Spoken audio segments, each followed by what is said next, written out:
Nong leptana chubadagi Mapham Kayada Ichao Mayoknariba Asiga Leinana State Authority Advisory issue Tourakli Directorate of Information and Public Relations DIPR Tourakli Advisory Amana High Ichao Asina Maram Oidaga Lamdam Asiki Tungan Mapham Kayada Awaba Mayok Nale Ichao Awaba Mayoknari Cherak Asida Tungan Mapham Singda Chingling Kaibagi Turu Kaya Amasotokli IMDG report Matung Ina Haying Fawba Lamdam Asiki Mapham Bumbada Akanba Nong Churaba Yai Hide Maram Aduna Miyamna Traffic Advisory Sing Pio.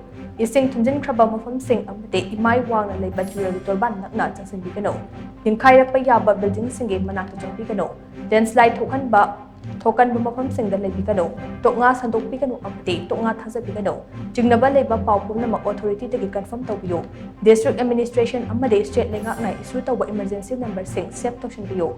Authority na Tadorok by announcement Sing update or the Galebu Amade. Yam the Maktangai for the Benatana, Maram Naitana Tatosis and Tobicano. Karigumba emergency later padi Water Resource Department Hangiba. Flood Control Room number 038524515550 the Pau Hobi Hinasu Advisory Asina Makatana Kangale.